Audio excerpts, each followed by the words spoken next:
Buenas tardes, gracias por acompañarnos hoy.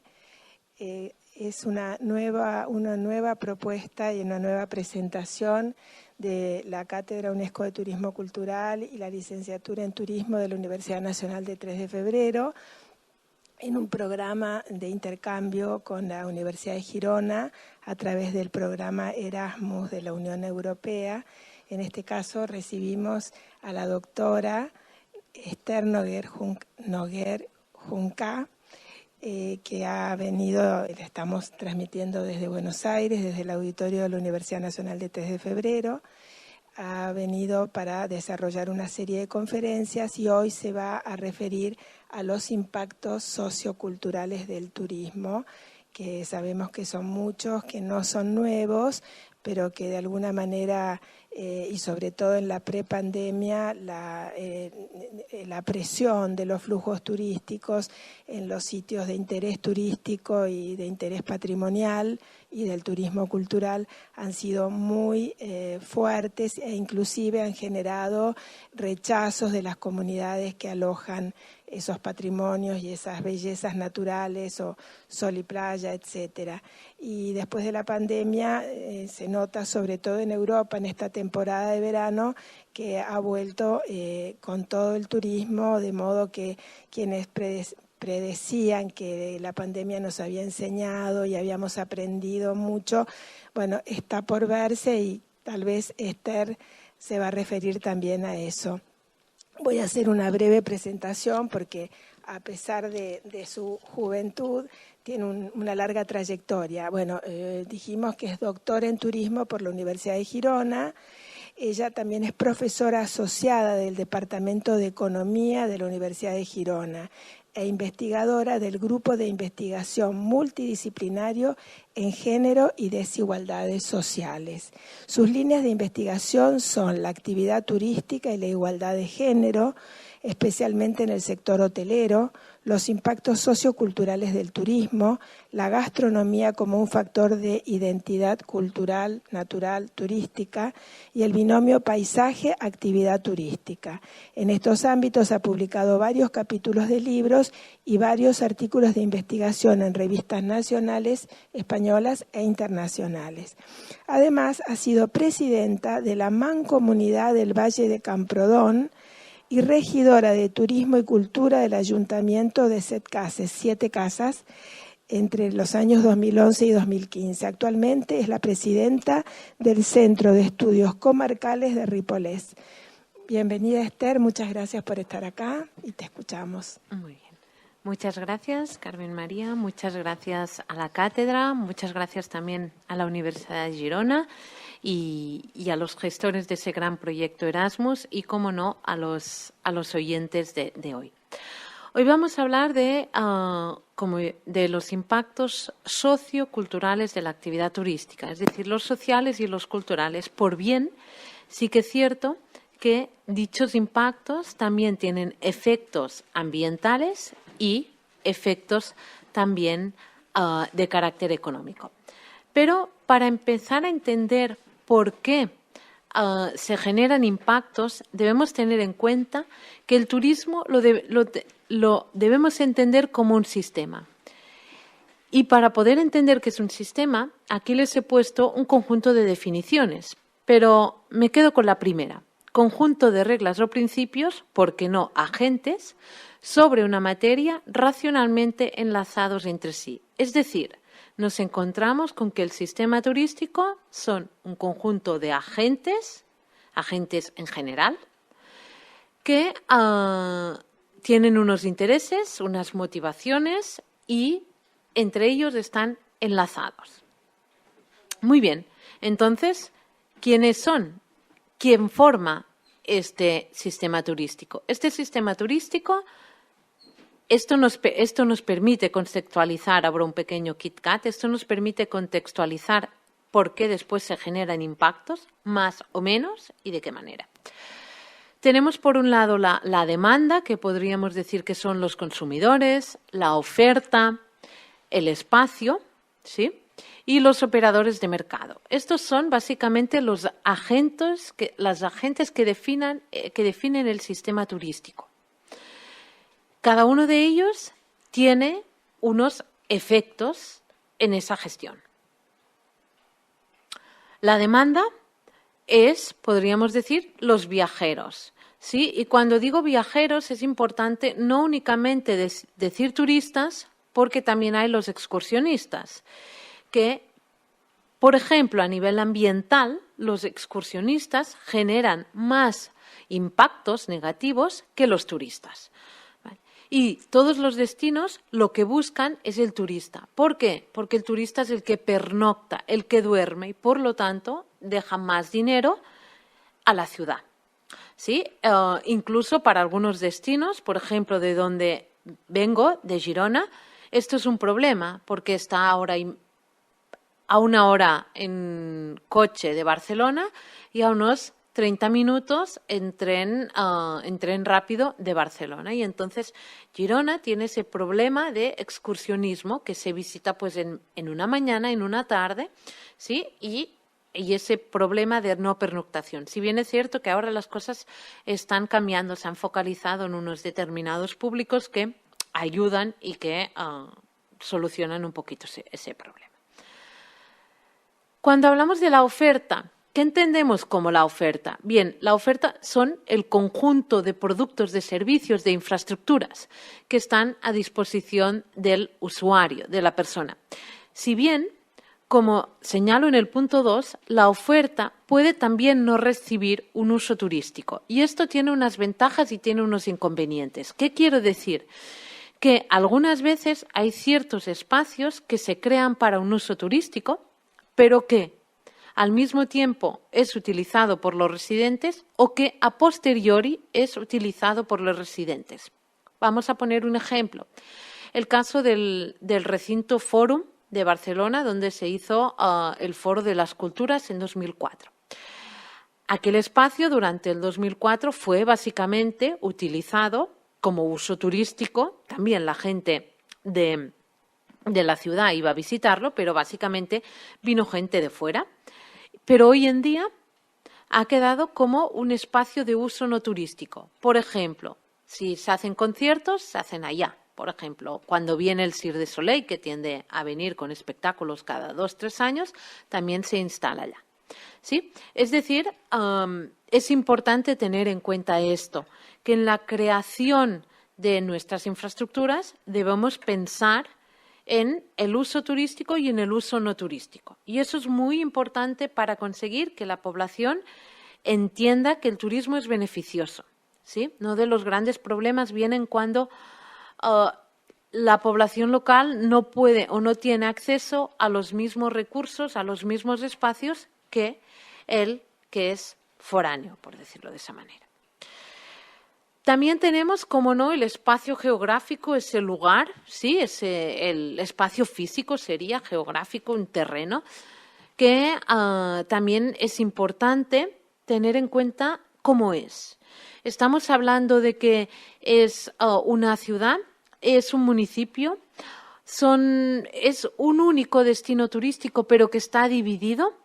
Lo digo porque en algunos casos se producen destinos o existen destinos turísticos que por un lado están gestionados por una administración pública y otra parte por otra administración pública, y entonces pues aquí hay un problema, ¿no? Por ejemplo, en España, en el norte, en Cataluña, hay un espacio muy bonito que si nunca viajan a Cataluña lo deben visitar, que es el Congost de Mont-Rebei, que es un espacio donde es una ladera de una montaña muy alta, con un caminito que mide 1,5 metros, 2 metros, hay que vigilar mucho y si no te vas abajo al agua.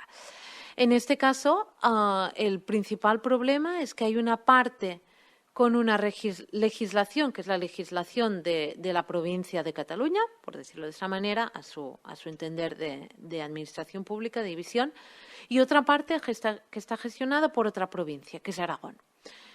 Allí hay un pequeño problema en la creación de empresas. ¿Eso qué hace? Pues que todas las empresas tengan su sede en la parte aragonesa, porque es más fácil, ¿sí? Eso también, todos esos elementos también definen ese concepto. Y, cómo no, también tenemos los operadores turísticos, ¿no? Los agentes de mercado, lo que podríamos decir las agencias de viajes, los touroperadores, el transporte, ¿sí? Que estos pueden tener un mayor o un menor grado de importancia. ¿Qué quiero decir? Por ejemplo, nos encontramos con muchos operadores turísticos en zonas de litoral, de sol y playa. ¿Por qué? Porque ellos trabajan con economías de escala y el turismo de sol y playa lo permite. Por contra, en los espacios rurales es difícil encontrar grandes touroperadores porque no pueden trabajar con economías de escala, puesto que, por ejemplo, no hay hoteles de 500 habitaciones, de 600 o más, ¿no? Y eso también tiene efectos en el tipo de crecimiento. Eso hace pues que en las zonas de sol y playa nos encontremos con un crecimiento exógeno, es decir, de capitales foráneos que no dejan ningún tipo de beneficio en el destino, y que, por otra parte, nos encontramos con las comunidades rurales con un crecimiento, con un desarrollo más endógeno de pequeñas empresas y más atomizadas. Bien, ¿y por qué les cuento todo esto? Porque todos esos 4 agentes, disculpen, vuelvo atrás un momento, todos esos 4 agentes que hemos visto aquí, ¿sí? No es que son estáticos ni permanecen universalmente quietos, por decirlo de esa manera, sino que es un sistema que es, como hemos dicho, es un sistema que continuamente se va adaptando y, por lo tanto, hay que irlo adaptando a las diferentes condiciones, lo cual nos genera nuevos problemas o nos soluciona problemas anteriores, ¿vale? En este sentido, aquí quiero abrir otro paréntesis para señalar de que esa readaptabilidad, como antes nos comentaba la licenciada Ramos, en Europa, durante la pandemia, todo parecía indicar que habíamos aprendido alguna cosa, pero les juro y les prometo que si hoy van a Barcelona a esa hora, que son las 9 aproximadamente de la noche, no han entendido nada, ¿no?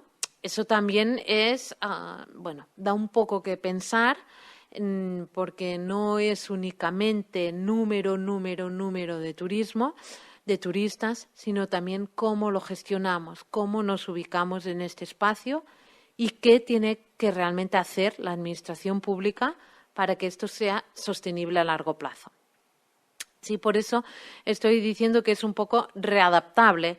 Cuando el COVID se readaptó, ¿no? Y muchos de nosotros conocimos espacios cerca de nuestras casas que no habíamos visto nunca. Curioso esto también, ¿eh? Como turistas tendemos a ir a viajar al otro lado del mundo, sea donde sea, Alaska, a China o en Sudáfrica, da igual, pero a lo mejor no hemos estado nunca en el pueblo que está a 2 kilómetros nuestro, ¿no? En este sentido, el COVID, creo que es la única cosa, el COVID fue positivo, nos permitió hacer todo esto. Bien, pues todos esos 4 elementos que hemos comentado se estructuran en 3 grandes ámbitos. Uno que es un elemento dinámico, que podríamos decir la demanda, que va cambiando. Un elemento que es más estático, que es un poco la estructura empresarial. Y cuando estos 2 dinámicos y estáticos se unen, llegamos al elemento consecuencial, ¿sí? A los impactos y sus consecuencias. Es aquí donde me quiero focalizar. Y cuando hablamos de los impactos, socioculturales, debemos tener en cuenta esto, ¿sí? Que nos encontramos con quédense por favor con esa imagen, porque yo necesito 2 diapositivas a la vez. Nos encontramos con que tenemos una demanda que tiene una imagen y que quiere reproducir aquella imagen. Me explico. Si ustedes se van a París, ¿verdad?, que van a buscar la típica foto de la Torre Eiffel, por ejemplo, ¿verdad?, que si nos vamos a cualquier otra ciudad de Sudamérica o cualquier otra ciudad del mundo, buscamos un poco la imagen estereotipada? Pues bien, esta imagen también tiene un efecto a nivel cultural, ¿sí? Y incluso ese elemento dinámico puede llegar a ser mimético. idéntico. Es el caso del turismo de sol y playa. Si analizamos el turismo cultural, no es extremadamente mimético, no es como muy estandarizado, es más libre, por decirlo de esa manera, mientras que el turismo de sol y playa sí que es completamente mimético, se repiten las mismas pautas, ¿vale? Es por esta razón que tipologías como el turismo cultural, como el turismo gastronómico, como el turismo funerario, por ejemplo, ¿por qué no? Aquí en Buenos Aires, desde donde estamos conectados, tenemos uno de los principales atractivos, que es la visita al cementerio de la Recoleta, es turismo funerario. Sí, han tenido éxito porque hoy en día las personas no queremos ser un poco ovejitas, sino queremos hacer algo un poco más divertido. Y por esta razón el turismo de sol y playa va como perdiendo peso, aunque es el más importante, va perdiendo peso en favor de otras prácticas donde uno puede ser actor y no espectador, que es lo que se busca. Nos encontramos también con la población, ¿sí? Con las personas que viven, que estas personas pues entienden el turismo y los turistas como una mercancía. Es triste decirlo, pero es así. Comercializan con los turistas como si se tratara de coches, zapatos o no sé, churros, ¿vale? O medias lunas. Por lo tanto, es importante entender o que este elemento estático, la oferta, entienda que deben buscar una tipología turística donde los impactos socioculturales negativos sean poquitos y los positivos sean importantes. ¿Por qué? Porque esto nos va a permitir ser competitivos a largo plazo. Que eso es lo importante. Es decir, no es importante ser competitivo hoy o mañana. Lo importante es poder ser competitivo a largo plazo. ¿Sí? Y por lo tanto, eso exige algo muy importante, que es, por ejemplo, la sostenibilidad. Ser conscientes, y no ambientalmente, básicamente social, de la importancia de tener espacios y destinos vivos. Vivos no significa como Venecia, por ejemplo, que Venecia, pues a partir del año que viene, 2023, no me acuerdo qué mes, vas a tener que sacarte un boleto para poder ir a Venecia. Al igual que la gente lo necesita para ir a, no sé, a las Islas Galápagos, por ejemplo, pues la misma idea, ¿no? Claro, esto entra en contradicción con muchas otras cosas que no nos da tiempo de discutir.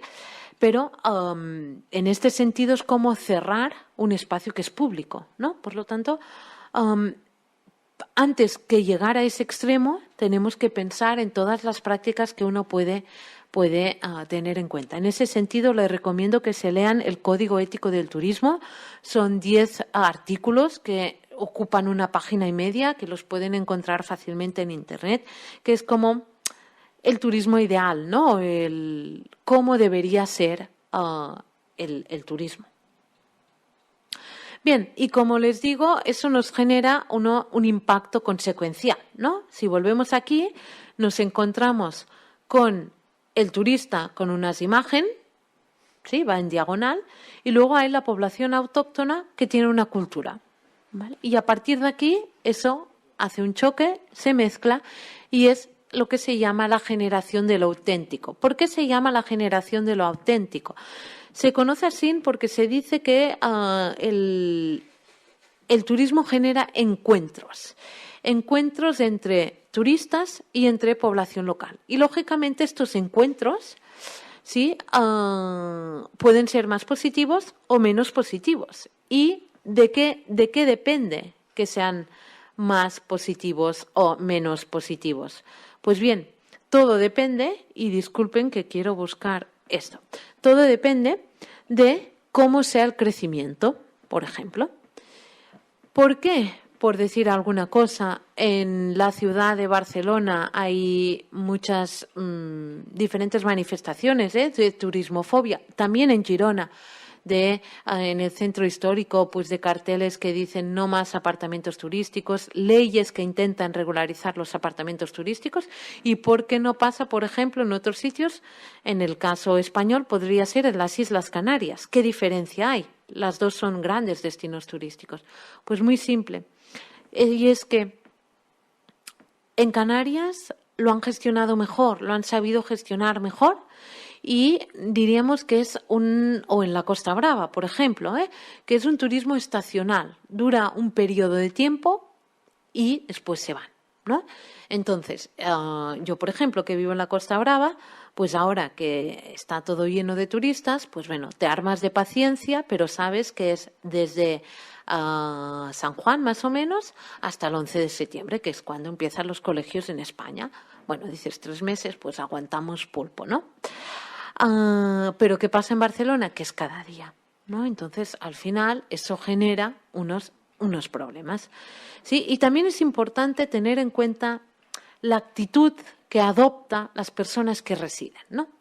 Si nos vamos, por ejemplo, a las Islas Baleares, nos encontramos con la isla de Ibiza, que para mí es, como digo yo, un perro verde. Un perro verde porque, por un lado, tiene una parte totalmente lujosa, donde frecuentada pues por grandes actores y por jugadores de fútbol, y por otro lado tiene para mí el sitio de Europa, me atrevería a decir, donde más cerveza y más alcohol se consume, ¿no? Todo juntito en unos 20-30 kilómetros. Dices, ¿cómo es posible, no? Y no se llegan a encontrar.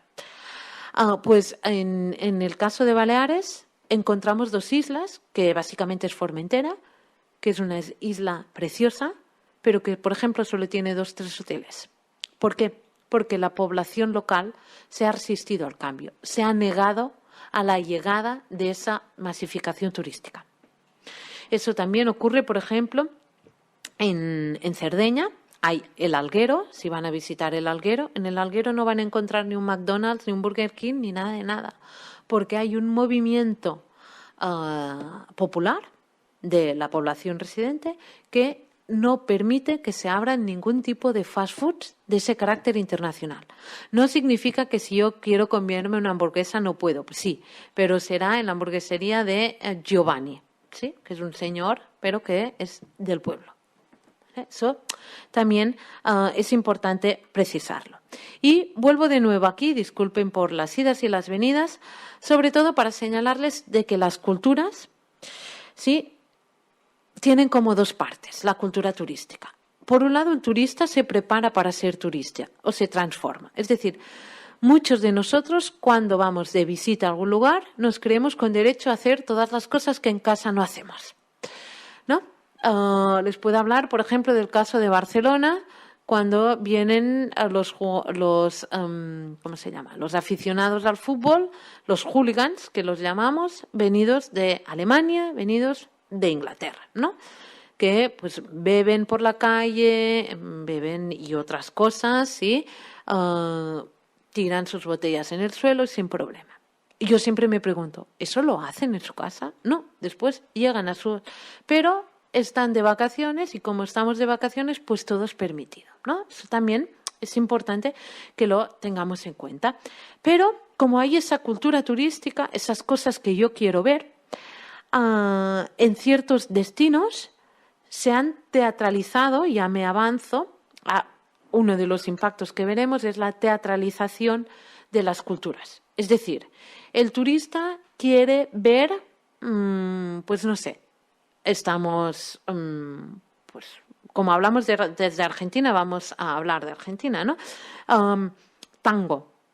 Pues me imagino que el tango no se baila ni de la misma manera ni en todas partes, en todas las regiones de Argentina del mismo modo, ¿no? Pero como es lo que toca, entonces si hay uno que es el típico, ¿sí?, una forma de bailar típica, aquella es la que se reproduce, ¿no? Eso si nos vamos a Portugal, por ejemplo, con el fado pasa lo mismo, ¿no? En España, ¿sí?, ustedes se van a Barcelona y pueden encontrar tablaos flamencos, ¿sí? El flamenco no es típico de Cataluña, por ejemplo, ¿vale? En Cataluña somos más sosos, sí, somos gente mucho más seria, entonces el baile típico no es precisamente la alegría de la huerta, ¿no? La parte del sur de España tienen bailes que sí son típicos. Pero la gente, como pierde su cultura, para adquirir esa cultura. ¿Por qué? Porque eso da dinero, ¿no? Y después tenemos, como hemos comentado, esa imagen, ¿no? Esa imagen que es la que define la cultura que yo quiero ver. Yo voy a un sitio con una imagen predeterminada y sí o sí tengo que ver aquello, ¿no? Sea como sea, ¿vale? En ese sentido, aquí les he anotado un poco algunos de los 2, 3, 4 adjetivos que si abren cualquier página de promoción turística de un destino van a encontrar. Es grandioso, es magnífico, es pintoresco, es chocante, ¿sí? Es decir, el juego con todas las emociones para conseguir captar la atención.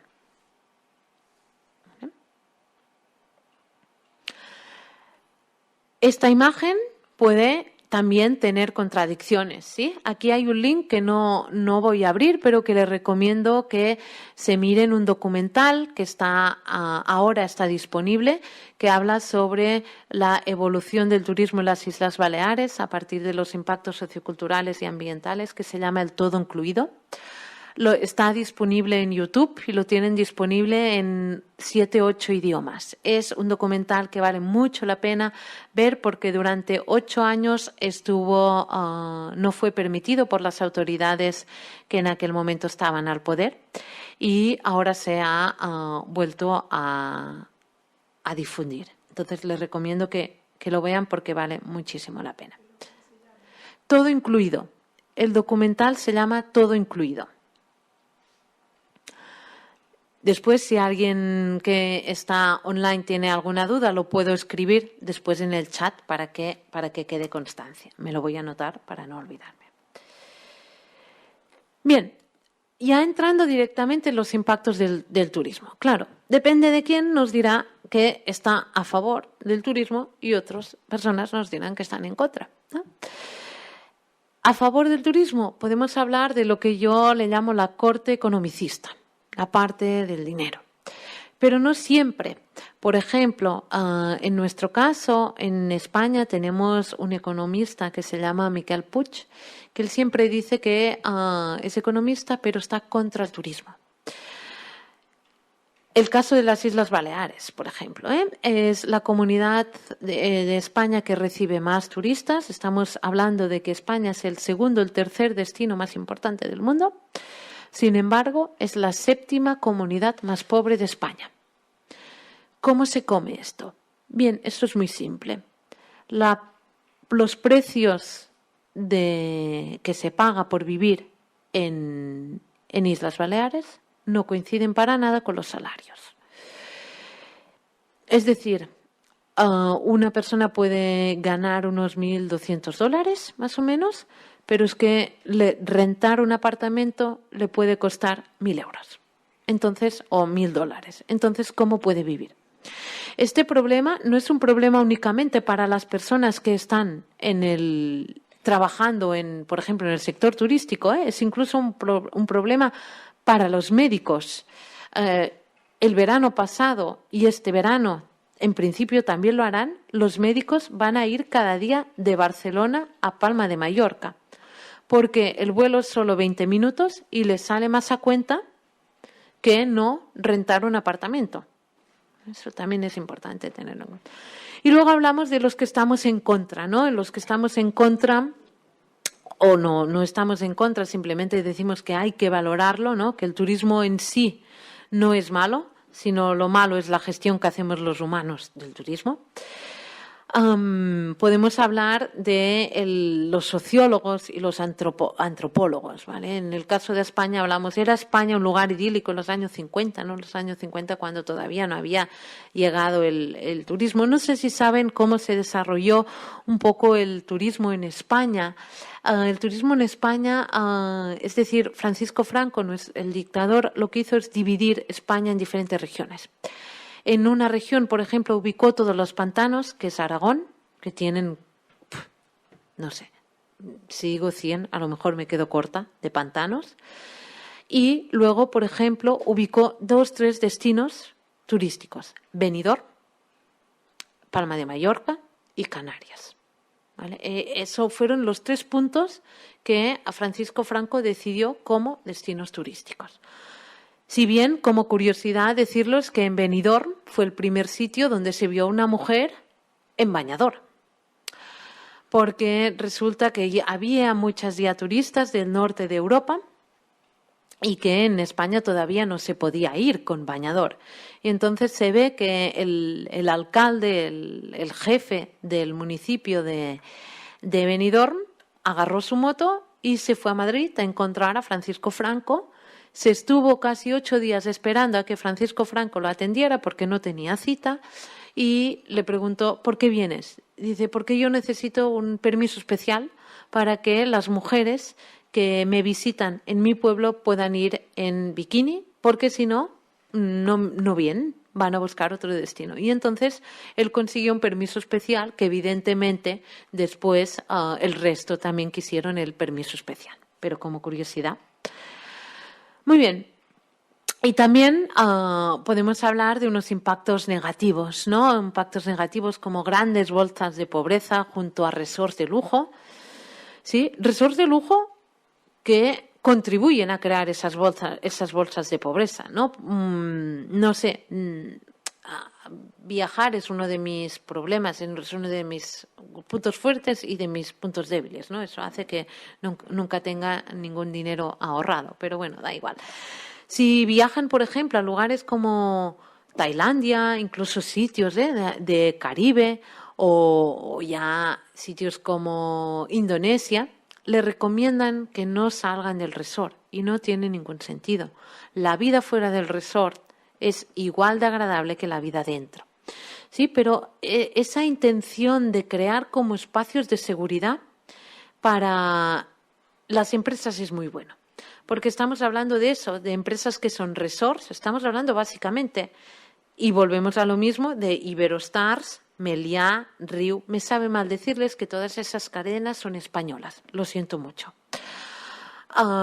Y de hecho Meliá, Riu, Meliá y Iberostar tienen su sede en Palma de Mallorca, y de hecho uno de los dirigentes de la comunidad de las Islas Baleares se llama Barceló, que es familia de los propietarios de los Barceló. Todo queda en casa. Y entonces ese tipo de empresas, pues, que contribuyen a que las personas del lugar no tengan un trabajo cualificado, ¿no? Muchas veces se dice: vamos a abrir un resort donde van a trabajar 5.000 personas ya. Pero ¿en qué tipo de puestos de trabajo van a trabajar? ¿Alguno de ellos va a ser una persona que va a ocupar cargos de responsabilidad? En caso de que sea una persona que ocupe cargos de responsabilidad, si se fijan, no es una persona que haya tenido una educación en el país, es una persona que ha sido educada fuera. Otro tema importante: unas condiciones laborales malas con unos salarios bajos. Eso no únicamente pasa en los resorts de lujo, Por ejemplo, os puedo decir que pasa en Barcelona. En Barcelona, curiosamente, tenemos un colectivo que se llama las Kelly. Quizá no les suenen, pero en España a las personas que limpian la casa, las cuidadoras, se llaman las que limpian. Y de ahí las Kelly, de las Kelly, limpian, ¿no? La primera parte. Bien, esas Kelly, como ellas mismas se llaman, se han organizado y tienen una asociación que intentan trabajar para mejorar sus condiciones. En algunos lugares lo han conseguido. Volvemos, por ejemplo, a las Islas Baleares, que en breve se aprueba una ley de turismo donde se exige que los hoteles tengan unas camas elevables, porque eso, para las chicas básicamente que hacen las habitaciones, pues las lumbares no sufren tanto. Pues esas Kelly, me comentaba la que es la presidenta en estos momentos, que se llama Eulalia Corralero, me decía: mira, yo trabajo en un hotel que tiene una certificación que es el Green Globe 21, pero para mí no la debería tener. Y yo le pregunté por qué. Dice: ¿tú crees que un hotel puede tener ese tipo de certificaciones cuando yo tengo un contrato solo para 6 meses y 4 horas diarias y trabajo 12 meses más de 12 horas diarias. Es decir, que esas condiciones laborales, no únicamente en lo que conocemos como los destinos nuevos resorts del Caribe o del sureste asiático, sino que también pasan aquí, ¿eh? El tema de la protección ambiental, incluso la prohibición de acceso a los locales, ¿eh? Esa prohibición puede ser física o no física, ¿no? Por ejemplo, si se van a la isla de Bali, en Indonesia, hay un lugar que se llama Nusa Dua, que solo pueden acceder, es un pueblo donde solo pueden acceder los turistas. Si eres turista, puedes acceder. Los que son locales, imposible acceder, porque además en la entrada hay unas rejas que parece que estás en una prisión, ¿no? Al momento al entrar te parece una prisión, después con todo el lujo que hay dentro y con todo lo grande que es, ya se desaparece la idea, ¿no? Pero prohibición física, pero ¿por qué no a veces es una prohibición económica? El acceso, pues, a, no sé, a ciertos eventos que valen una cantidad de dinero que la población local no se puede pagar. Eso también es importante. También efectos positivos de cara, antes hemos hablado de los económicos, podemos hablar, como no, de los socioculturales, pues muchas veces una mayor igualdad de género, ¿no? En ese sentido, por ejemplo, el turismo rural es muy importante porque básicamente es el que permite la emancipación de la mujer, porque es quien se ocupa de todo ese tipo de tareas. También la posibilidad de la emancipación de los jóvenes, ¿vale? Pueden trabajar también. Sí que es verdad que hay una mayor tolerancia en el momento en que yo entro en contacto, hay ese intercambio turístico o ese intercambio entre personas que me hace ser más tolerante. Por ejemplo, les puedo hablar de mi caso, que por motivos profesionales he dado clases en un máster en la Universidad Mohamed V de Rabat. Y, por ejemplo, la imagen que yo tenía antes de llegar de Marruecos no era precisamente con la que me encontré, ¿no? Y eso también, eso pasa mucho, sobre todo en los países árabes, imágenes como de inseguridad, y que una vez estás allá dices que estoy más seguro aquí que en mi casa, ¿no? Y también pues unas actitudes más reivindicativas a favor de los derechos, a favor también a veces de movimientos incluso sociales y de movimientos ambientales también, ¿eh? Es importante. Bien, si entramos ya directamente a hablar de los impactos socioculturales, podemos decir, ¿sí?, que aparte de los que ya hemos comentado, podemos encontrar otros, ¿no? Uno de los que están vinculados es, por ejemplo, el conocimiento de otras sociedades, culturas, geografías, y que esto es muy importante y que los gestores turísticos deben saber. En el caso de España, por ejemplo, es curioso que haya una entidad que la llaman el Instituto Halal, ¿sí? Como ya saben, los países de Asia, sobre todo de Oriente Medio, tienen mucho dinero gracias al petróleo. Y entonces uno de sus destinos preferidos es Barcelona, España, Italia, ¿sí? Sitios, Milano, donde gastan mucho dinero. En el caso de España, claro, es un público que es musulmán con todas las letras. Lo que quiere decir es que ellos buscan productos halal. Cuando nosotros pensamos en halal, pensamos únicamente pues en no cerdo, ¿no? Pero realmente la cultura halal va más allá, porque, por ejemplo, en la producción de los geles y los champús que utilizamos, muchos de ellos contienen algún tipo de grasa animal. O incluso, pues a veces uno cocina una cosa para una persona que es musulmana, pero en la misma sartén después o antes prepara otra cosa. Es decir, ha estado en contacto con algo que no forma parte de la cultura halal, ¿no? Entonces, han creado ese instituto en el que los hoteles, por ejemplo, se pueden adherir y les proporcionan información de cómo debe ser su manera de trabajar para conseguir que realmente puedan tener a ese público contento. Esa es una de del tema del conocimiento, que es importante también conocer, ¿eh? También, como les decía, el Bildung personal, ¿no? La construcción de uno mismo. Estarán de acuerdo conmigo que rápidamente, cuando hablas 2 minutos con una persona, sabes si ha viajado mucho o ha viajado poco. ¿Sí? El viajar abre mentes, ¿no? Entonces eso también es muy importante, por lo tanto adquiere una función también didáctica y, como no, es terapia, ¿sí? Terapia, pues en algunos casos, por ejemplo, en el caso de España tenemos un proyecto que se llama el Imserso, que está pensado para personas jubiladas, básicamente con pocos recursos turísticos, con pocos recursos económicos, que pagando unos $300 más o menos. Piensen que la pensión mínima que hay en España es de unos $600. Entonces ellos pagan como $300 y pueden estar 15 días en algunos de los destinos turísticos que se les propone. ¿Y el hotel qué hace? ¿Pierde dinero? No, porque uno, es temporada baja, y dos, la otra parte de la factura la paga el Ministerio de Asuntos Sociales, o nombre similar, pero de este. Sí, también eso, el cambio, el respeto a los valores de los demás, sí, también éticos, morales.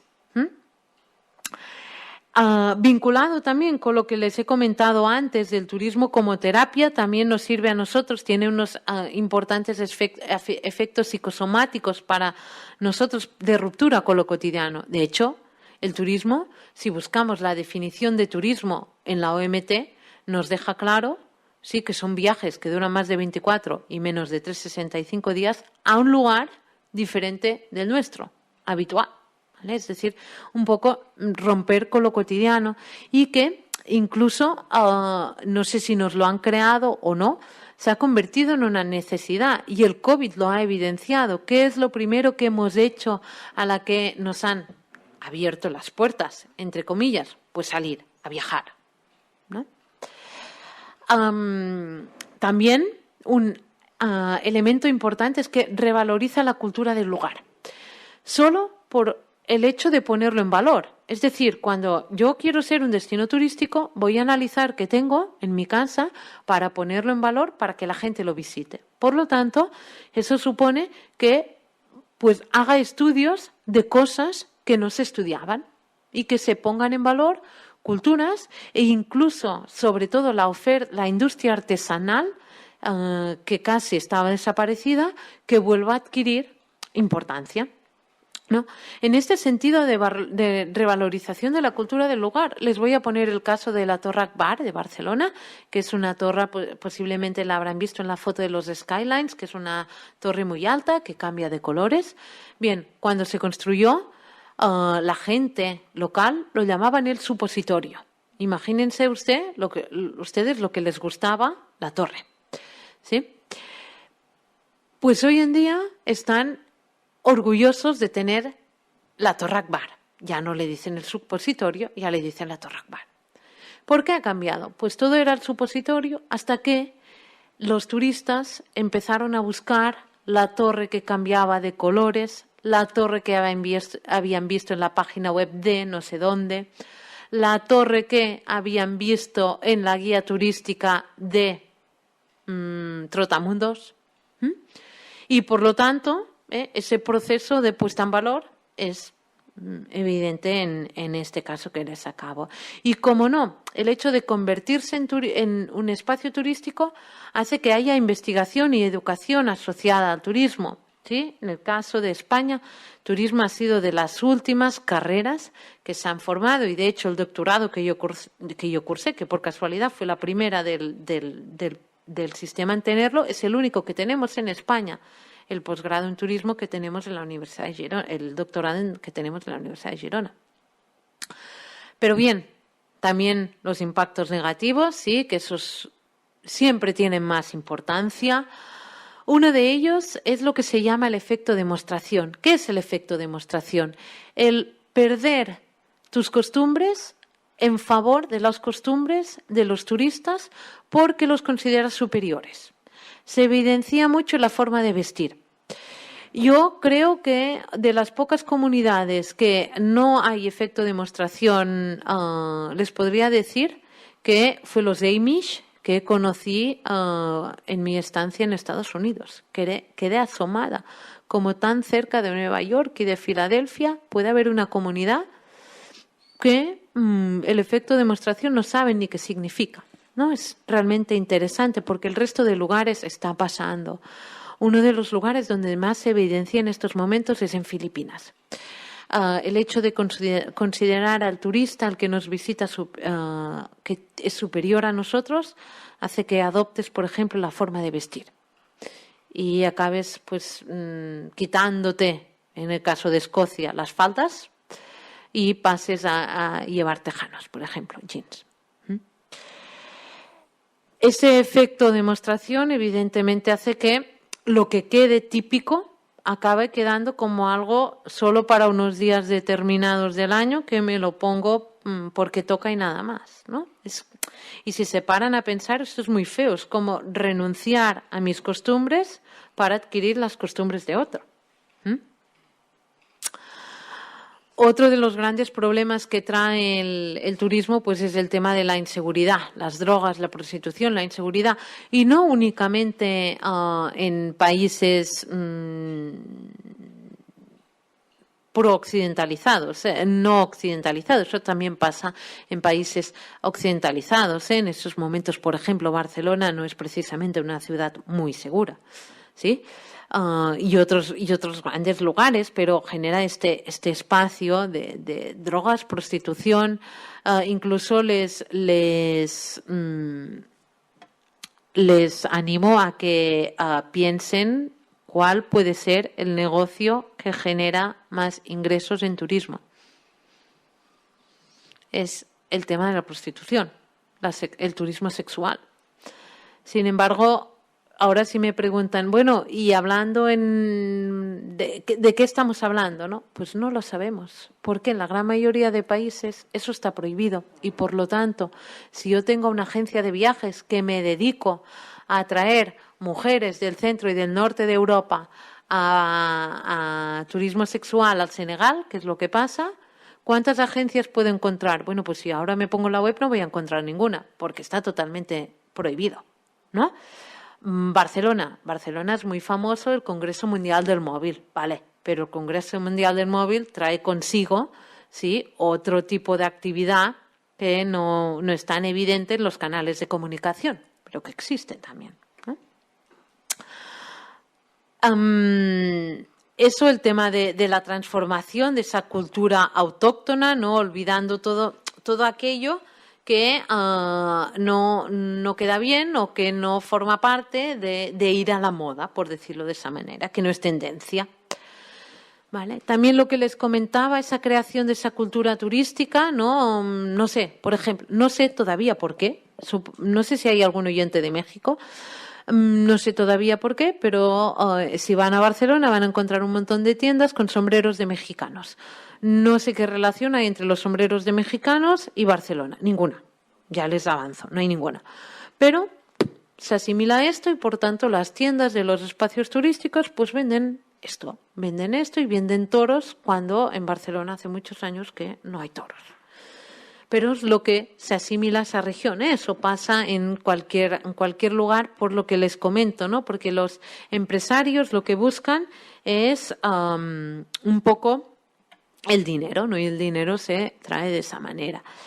Con lo cual, digamos, entre el efecto demostración, la creación de esa cultura turística y un poco la pérdida de mi identidad, llegó a una aculturación. ¿Sí? Una aculturación, una homogeneización. Y que se traslada a todos los niveles, como antes la licenciada Ramos ha comentado. Yo también trabajo el tema del turismo gastronómico, ¿no? Y me sorprende muchísimo que te paseas por la ciudad de Girona y te encuentras a personas que te preguntan dónde pueden comer sushi. Dices, bueno, buen sushi, te dicen, un sushi que esté bueno. Dices, a ver, señores, me parece, ¿saben ustedes dónde están? Pueden comer un sushi bueno, evidentemente, pero es que no toca aquí comer sushi, ¿no? Entonces, bueno, un poco también entender esto, ¿no? De que nos falta, a mi entender, nos falta educación turística, educación para saber qué puedo pedir y en qué lugares lo puedo pedir, ¿no? No sé, o personas pues japonesas que van a comer a un sushi y te dicen, bueno, el sushi está mejor en Japón. Dices, bueno, vale, pues lo que toca, ¿no? ¿No? Otros aspectos, pues la discriminación de los nativos. En este sentido hay una película que se llama El viaje de Marta, en el que narra la historia de una chica de 16 años, inocente evidentemente, que se traslada con su padre a hacer un tour en el Senegal.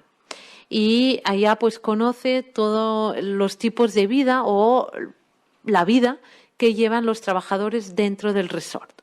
Vale muchísimo la pena. El viaje de Marta se llama.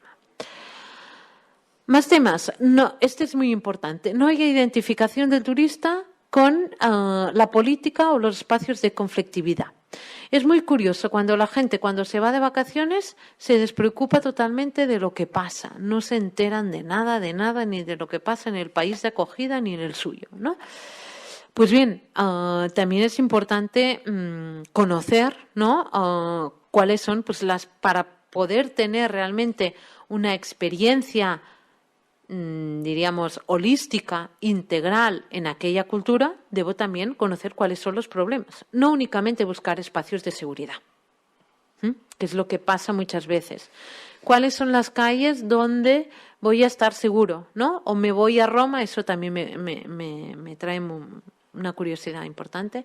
Roma, uno de los lugares con el mejor café del mundo, en el que el café está vacío, pero el Starbucks está lleno. Varias opciones. Opción 1, necesitan wifi. Es una posible opción. Opción 2, van por el precio porque saben el precio. Y ya la opción 3 no la sé. ¿Por qué? Porque, claro, si yo me voy a Roma, ¿por qué me voy a una Starbucks si el café está más bueno al lado? ¿No?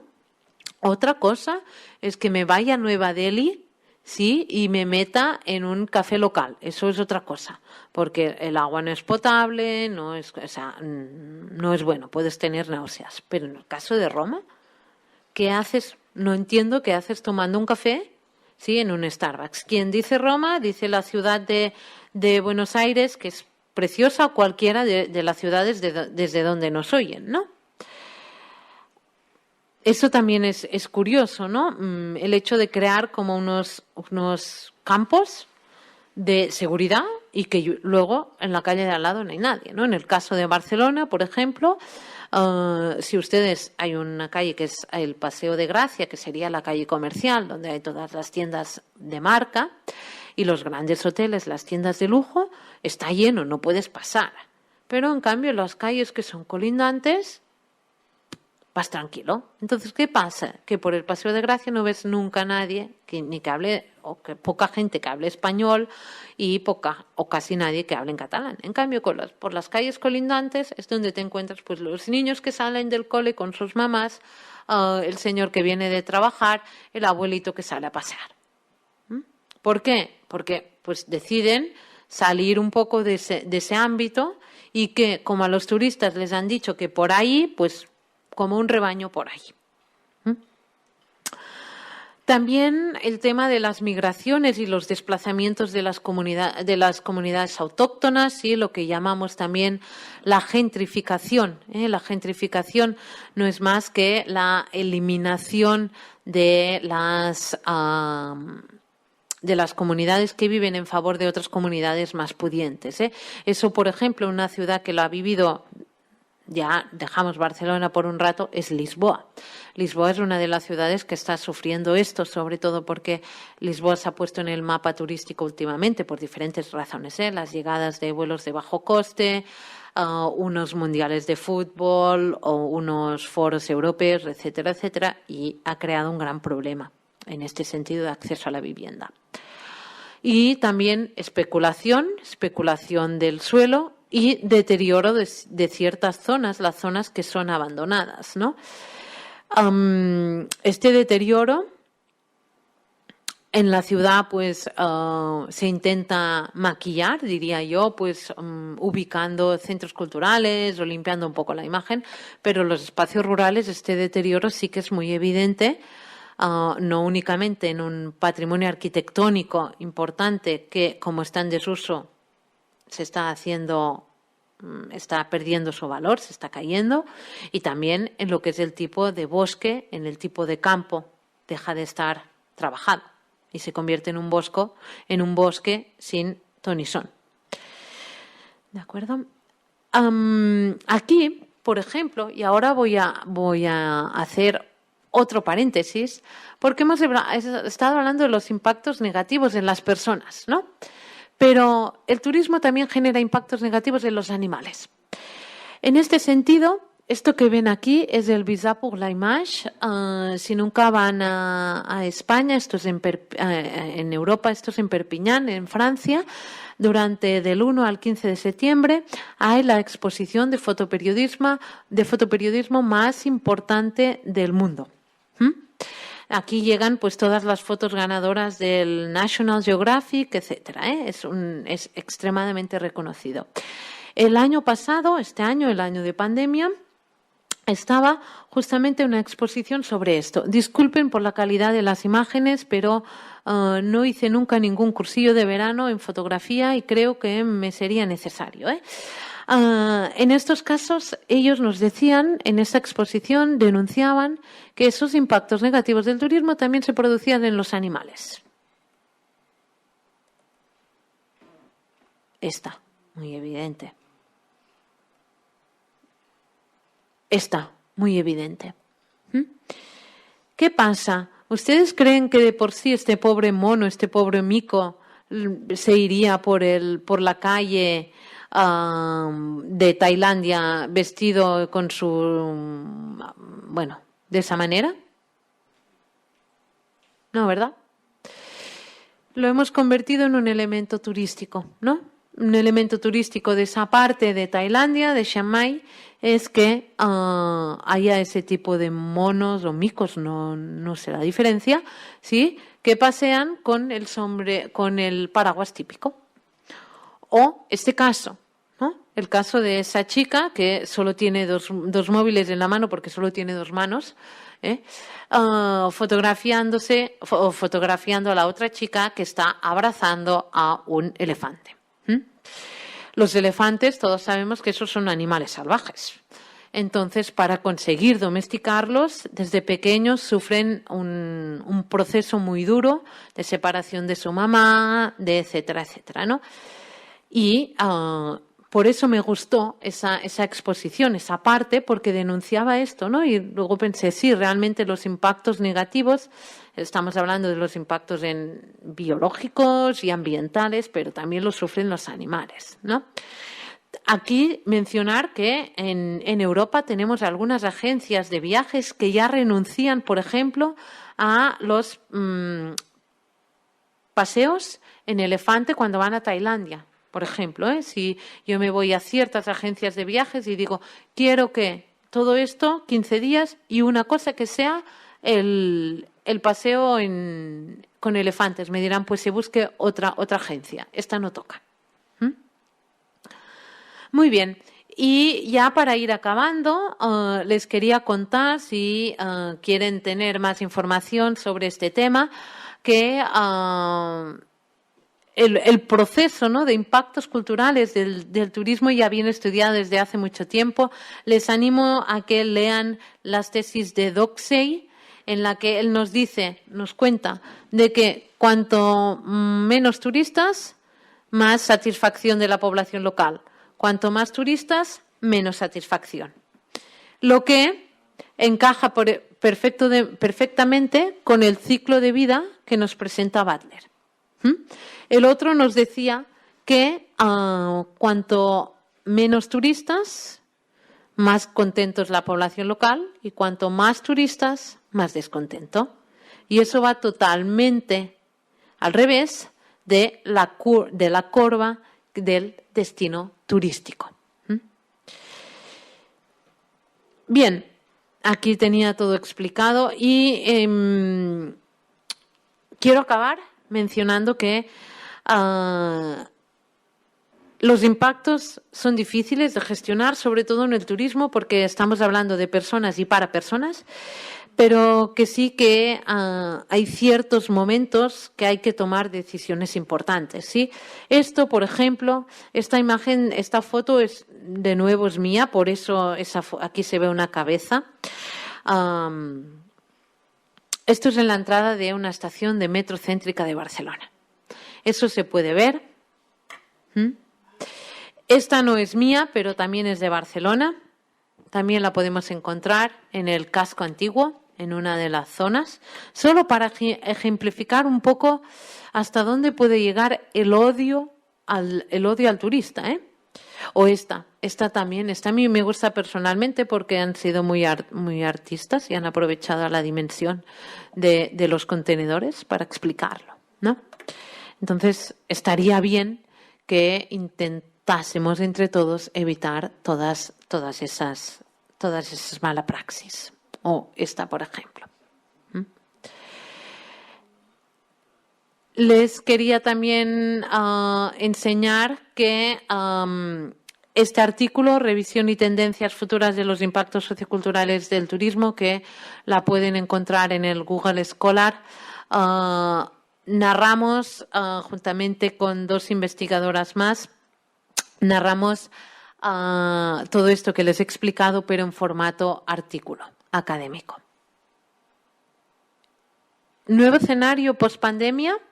Aquí acabo y lo dejo abierto por si quieren que lo comentamos. Podemos abrir aquí un debate sobre este nuevo escenario post-pandemia, si en sus países ha pasado lo mismo que hemos visto en países de Europa o no. Así que dejamos para preguntas tanto el nuevo escenario post-pandemia como posibles preguntas que tengan ustedes. Muchas gracias.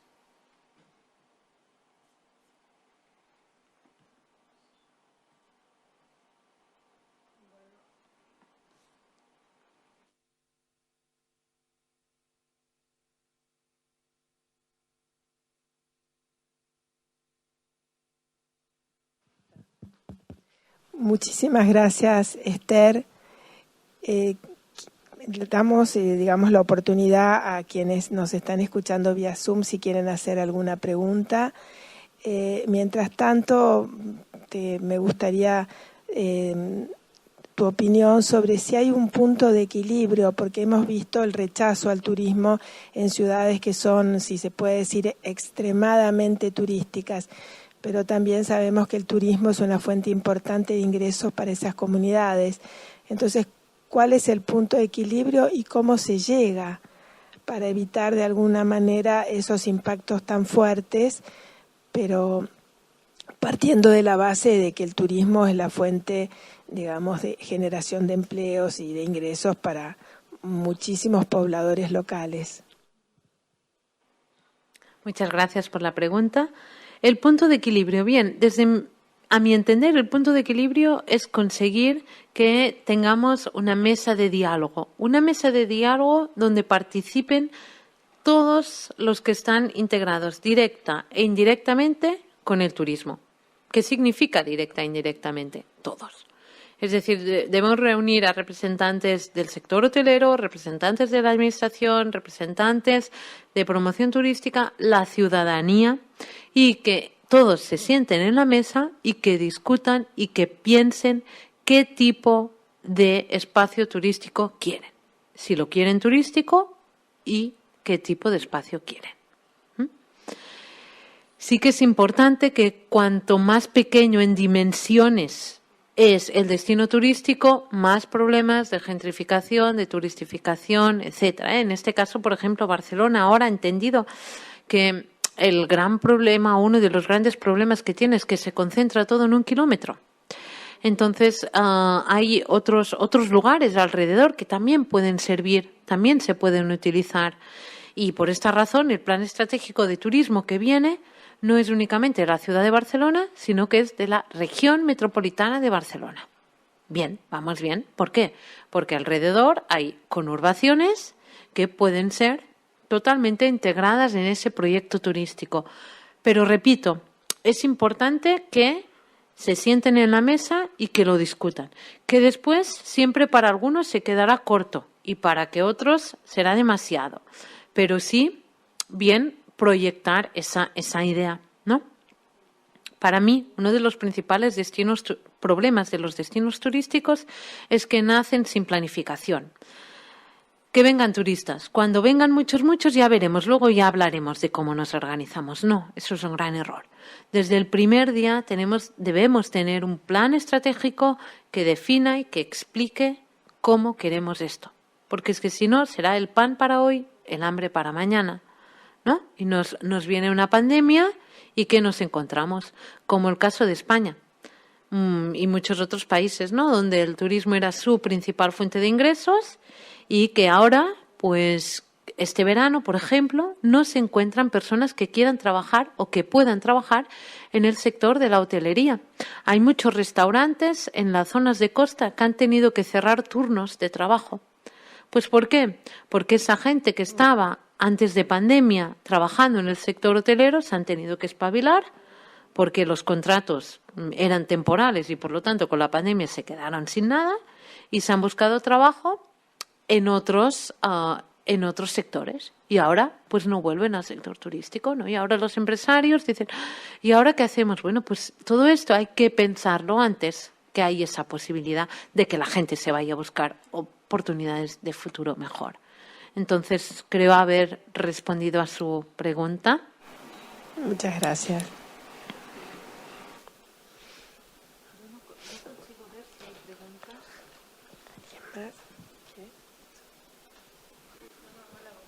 No sé si en el chat hay alguna pregunta, pero por si acaso les anoto en el chat las películas que les he comentado, por si los documentales y la película. Una era El todo incluido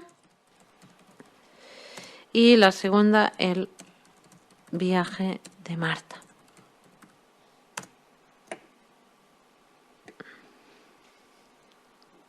Esther, ¿qué tal? Miguel Oliva, soy director de la licenciatura en Turismo UNTREF Virtual. Te quería hacer una consulta, muchas gracias por tu presentación antes que nada. Me quedaba un poco una ampliación, digamos, cuáles han sido los efectos, te quería preguntar, digamos, ¿no?, de la pandemia en cuanto a revalorización del turismo local, que quizás es un efecto que estamos viendo acá en Argentina. Te quería preguntar un poquito de la experiencia en Europa. Tienen encuestas muy importantes ahí como Family Tour y eso, digamos, que de alguna manera yo creo que pueden ver ese efecto también agregado, digamos, a partir de estadísticas, etcétera, etcétera, si se ha visto un efecto de revalorización del turismo local.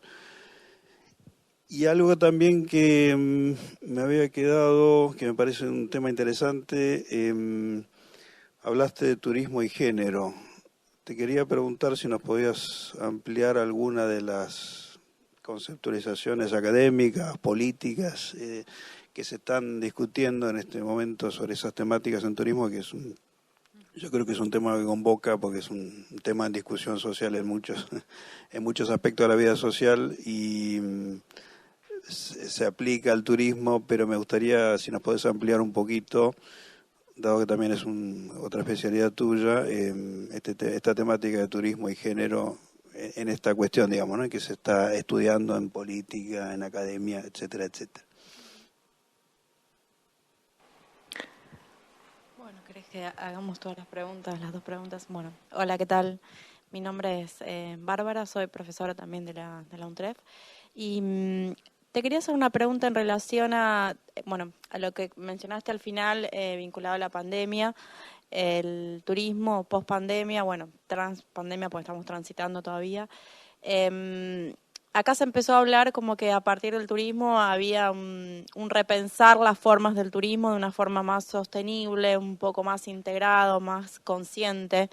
Te preguntaba si estabas de acuerdo con esa idea de que a partir del turismo, de este freno del turismo a nivel mundial, se puede pensar en que haya un turismo más sostenible, más amigable menos asociado a las modalidades predominantes en las grandes ciudades y más asociado a la integración sociocultural, por ejemplo, entre el turista y la población residente.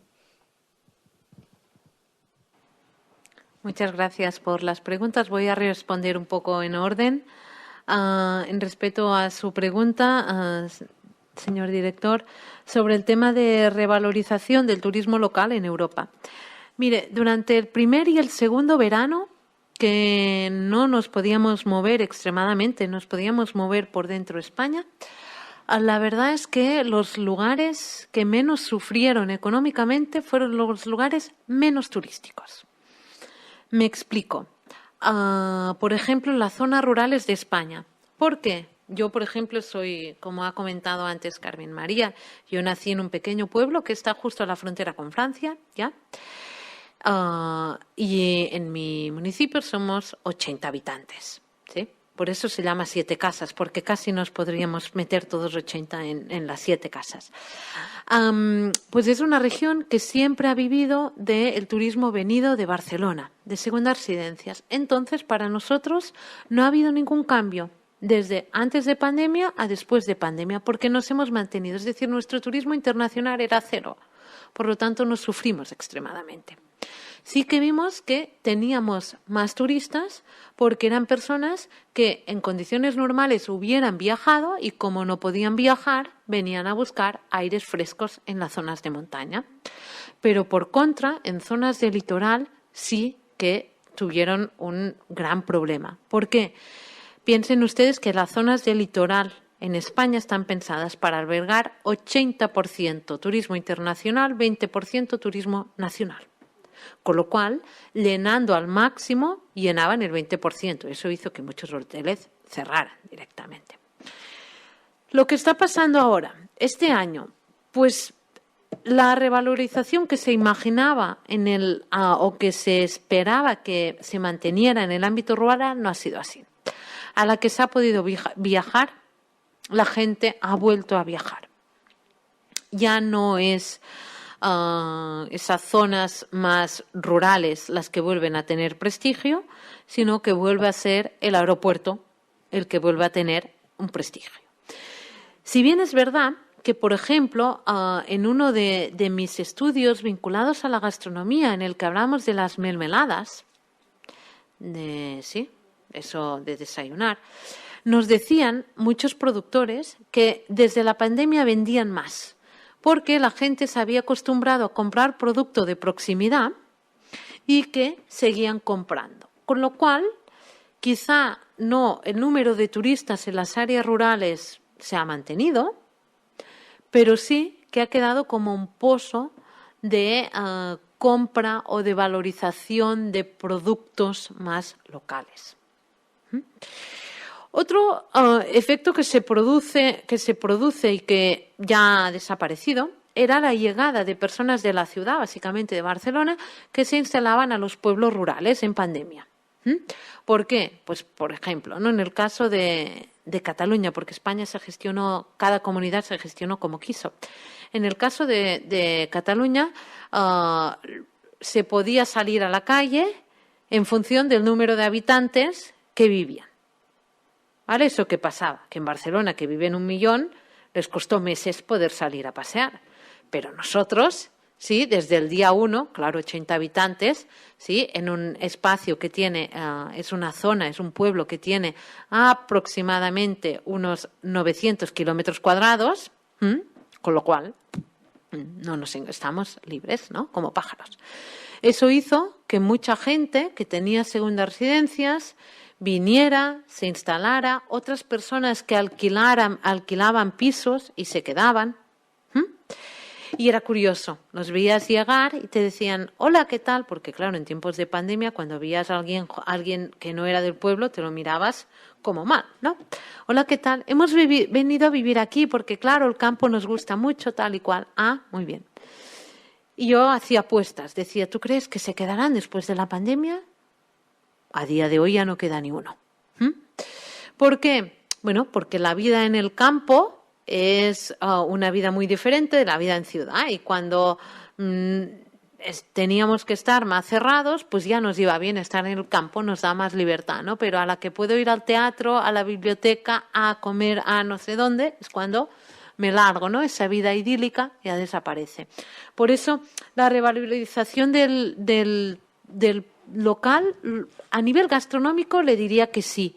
Y también de conocimiento del territorio. Eso, como no podíamos salir muy lejos, pues todos nos dedicamos a conocer nuestro propio país, por decirlo de esa manera. Pero nada más. En la segunda pregunta, vinculada en el turismo y género, bueno, en ese sentido queda todavía mucho por hacer, pero sí que es verdad que ya le digo que en el caso de España se han empezado a hacer esas leyes que ayuden, por ejemplo, al sector de la limpieza de habitaciones. Hay también la obligación de todas las empresas con más de 49 trabajadores de tener un plan de igualdad, que eso después no significa aplicarlo, ¿no? También están obligadas a hacer públicas, lo han aprobado recientemente, hace un par de meses, todas las empresas anualmente que deben presentar, supongo que en sus países es igual, en el registro mercantil como sus cuentas, pues también tienen que presentar los salarios para conseguir la igualdad de género en este sentido. Otras políticas, pues que por ejemplo ahora hay las mismas, es decir, una mujer que tiene un hijo tiene 4 meses de baja por maternidad y ahora el padre se puede coger 4 meses, que no tienen por qué ser los mismos, por ejemplo. ¿Vale? Y a nivel académico, ¿qué estamos haciendo? Pues mire, por ejemplo, yo ahora acabo de redactar, por encargo del Departamento de Universidades de la Generalitat de Cataluña, la guía en perspectiva de género del grado en turismo. Es decir, intentar involucrar todo lo que es la perspectiva de género dentro del turismo. No únicamente en esto, en el todo, todas, todo eso, que eso sí que a mí eso a veces me cansa, a mí misma me cansa, sí, porque es otra cuestión. Y pues trabajar, por ejemplo, cuestiones como también los roles, y eso es muy interesante estudiar, los roles masculinizados y feminizados en turismo. Porque hay ciertos puestos de trabajo en los que hay un alto porcentaje de hombres, en otros un alto porcentaje de mujeres. Cuestiones de este tipo es lo que estamos analizando. También, estereotipos que a veces no tienen por qué cumplirse o por qué no. No sé, ¿por qué no en el sector de limpieza de habitaciones no puede haber un hombre? ¿No? Sí, es decir, no un hombre, hombres. Porque también es verdad que algunas empresas ponen las mujeres, ¿no?, como en plan de que sea equitativo, pero no es de esto, ¿no? Por ejemplo, el gobierno español, lo primero que anuncian es un gobierno equitativo. Hay 6 hombres, 6 mujeres. No, a ver, a mí no, o sea, si son más buenas, más cabeza pensantes para un tema, necesitamos más mujeres, pues necesitamos más mujeres o necesitamos más hombres. No sé, ¿no? Pero en este sentido, en la academia estamos trabajando todo esto y de involucrar también en diferentes estudios, por ejemplo, en el campo del turismo cultural, estamos elaborando diferentes itinerarios de mujeres. Por ejemplo, la licenciada Ramos estuvo en Tossa de Mar, y en Tossa de Mar es un pueblo muy, muy bonito que está situado en la costa, donde hay un itinerario de mujeres. Es un pueblo de pescadores, donde siempre se habla del rol que tiene el hombre. Pues han creado un itinerario del rol que tenía la mujer como ayudante, que muchas veces siempre detrás del señor que trae el dinero a casa hay una mujer que está haciendo otras tareas. Eso es más o menos lo que... No sé si he respondido a sus preguntas. Exacto. En este sentido, si le interesa, yo tengo varios estudios publicados, después le puedo proporcionar sin problema. Con respecto a las preguntas de la profesora, repensar el turismo, tú has dicho sostenible, consciente. Es que para mí son 2 conceptos distintos. Es decir, cada uno de nosotros debe ser consciente y responsable para poder llegar a la sostenibilidad. Sí, nunca llegaremos a tener una sostenibilidad si cada uno hace lo que quiere. Es decir, nunca seremos sostenibles mientras Amazon nos traiga para un pendrive así una caja sin. ¿Qué puedo hacer yo? Pues dejar de comprar en Amazon. Bueno, si lo hago yo sola, eso no funcionará, ¿no? Entonces, creo que en este sentido, responsables cada día lo somos más y cada día lo tendremos que ser más. Por ejemplo, en el caso de Europa, el 1 de enero se aprueba una reglamentación europea que los vuelos van a tener que pagar por la emisión de CO2. ¿Qué significa esto? Ryanair, EasyJet, etcétera, se acabó. Es decir, se acabó esas promociones que todos hemos conseguido de viajar a Milán, ir y volver por 10 euros. ¿Por qué? Porque a la que se tenga que pagar por el CO2, esos 10 euros, $10 se convertirán en $120 más. Entonces, nos obligarán en una parte a ser sostenibles. Sí que es cierto que las generaciones que van subiendo están mucho más preparados, mucho más educados para todo esto que nosotros. Pero también es normal, tenemos que hacer un proceso que todo proceso pues tiene su no inicial y después su proceso de adaptación. Pero creo que tanto voluntariamente como por fuerza acabaremos entendiéndola. Muy bien. Bueno, vamos a cerrar entonces, Esther, agradeciéndote y esperando que fue la primera, pero no sea la última vez que estemos en contacto contigo. Sí, por supuesto. Bien, tenemos una pregunta en el chat que dice: gracias por la conferencia. En mi humilde opinión y experiencia, el turismo del cual formo parte como profesional tiende casi siempre a prostituir la comunidad local. He visto cómo pequeños destinos, súper ricos culturalmente, han priorizado el beneficio económico por sobre el resguardo de su cultura. Imposible es culparlos cuando originalmente vivían en condiciones de pobreza. ¿Existe alguna forma de revertir esos malos pasos sin afectar la economía de los implicados? ¿O a su juicio, cuando esto sucede, ya podemos hablar de un destino en franca decadencia? Bien. Perdón. Sí que es verdad que es decir, muchas comunidades han priorizado el poder avanzar económicamente al no el resguardo cultural. Pero una cosa no debe ir separada de la otra, porque si se hace bien se pueden mantener las dos cosas. Claro, revertir los malos pasos lo podemos intentar, ¿por qué no? Si las personas están dispuestas pues a recuperar muchas cosas o elementos que se habían perdido, se puede hacer. Hay casos en las que, por ejemplo, oficios que casi se habían perdido o que quedaba una única persona, que era un anciano de 80 años, en Europa hay diferentes casos que se han conseguido recuperar, por ejemplo, la producción de quesos en la parte de Suiza. Entonces, es necesario saber si se puede recuperar, hasta qué punto se puede llegar a recuperar. Un destino en franca decadencia, pues no sé si es un destino en franca decadencia, pero sí ha perdido sus orígenes y que es un destino que no está en decadencia turística, porque puede ser uno más, un tipo de que se conoce como los no lugares, pero sí que habrá realmente perdido su idiosincrasia cultural, que es lo que le dará el valor añadido que le va a permitir la competitividad con el resto de destinos. Entonces, en respuesta a la pregunta de la señora Pérez, no sé si he respondido, si quiere comentarlo por chat. Muchas gracias.